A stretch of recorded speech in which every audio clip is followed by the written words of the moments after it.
Olá, meu nome é Cassiana, docente no Instituto de Química da Universidade de São Paulo, pesquisadora na área de Química Analítica e uma das coordenadoras do Grupo de Análise e Pesquisa em Espectrometria, o GAP.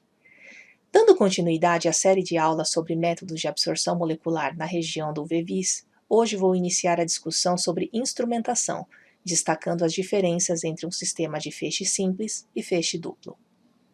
Como visto na aula anterior de fundamentos, a absorção molecular é a medida da transmitância ou da absorbância da radiação eletromagnética na região do ultravioleta visível por moléculas contidas na forma de soluções em células transparentes de caminho óptico B definido.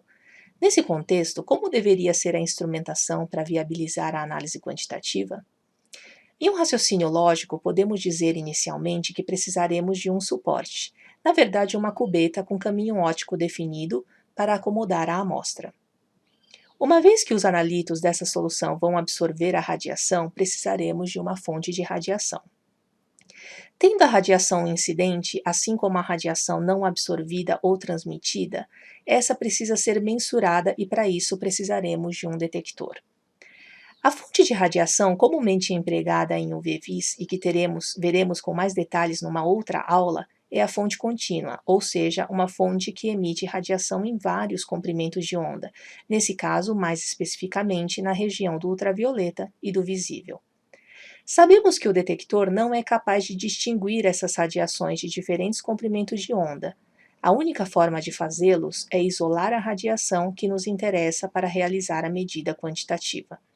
Em outras palavras, precisaremos selecionar e usar apenas o comprimento de onda que queremos monitorar, e isso é feito com um dispositivo específico, sendo o mais comum filtros e monocromadores, mas nesse momento chamaremos de seletor de comprimento de onda. Reorganizando a instrumentação, ela fica assim. A fonte de radiação emite radiação em toda a região do ultravioleta e visível.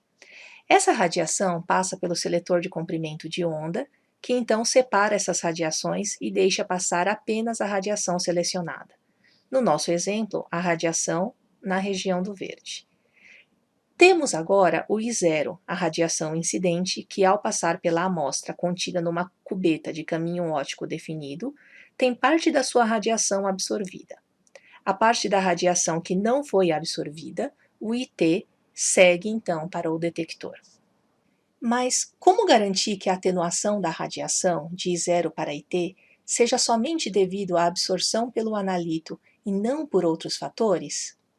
Por exemplo, sabe-se que a radiação pode sofrer reflexão, refração, devido aos diferentes índices de refração do meio, espalhamento da radiação e até mesmo a própria absorção da radiação, por exemplo, pela parede do frasco onde a amostra está contida. Nesse contexto, é importante que essa radiação seja corrigida. Essa correção é feita por meio da medida de uma solução branco, comumente água, o qual chamamos de referência. O conceito envolvido aqui é que, quando colocamos um branco ou água na cubeta, nenhuma ou muita pouca radiação é absorvida. Mas caso seja, ela será descontada da amostra. Sendo assim, ao se fazer a medida de referência, passamos a ter o valor real da radiação incidente. Conhecido esse valor, podemos fazer a medida da amostra e então obter o valor da radiação transmitida. E então prosseguir para o cálculo do valor de absorbância. Quando as medidas de I0 e IT são feitos em tempos distintos, como mostrado nesse exemplo, temos um instrumento de feixe simples.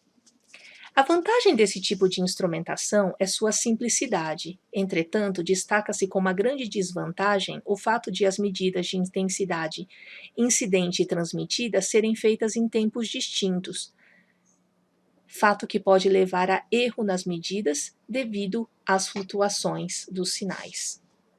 Instrumentos mais modernos, no entanto, apresentam configuração de um feixe duplo que recebem esse nome exatamente porque o feixe de radiação é direcionado para duas regiões por meio de um dispositivo chamado chopper.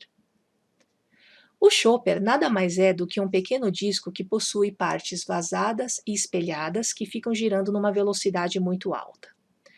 O que acontece é que, quando a radiação passa pela parte vazada, essa segue em direção à cubeta referência e aqui tem-se a medida da radiação incidente corrigida.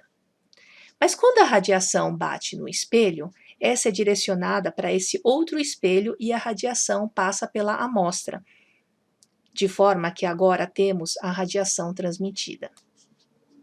Nesse tipo de sistema, como o chopper gira numa velocidade muito alta, a radiação passa pela referência e pela amostra em um tempo muito curto, de forma que podemos dizer que as medidas são feitas quase que simultaneamente. Veja uma imagem pouco mais detalhada de um sistema de feixe duplo. A fonte de radiação é direcionada ao monocromador, onde a radiação é dispersada. A radiação de interesse é direcionada para a janela de saída, que é refletida por um espelho em direção ao chopper. Quando bate na parte espelhada, a radiação passa pela referência, no qual é obtido o valor de I0, e quando passa pela parte vazada, segue em direção à amostra, onde se obtém o I transmitido.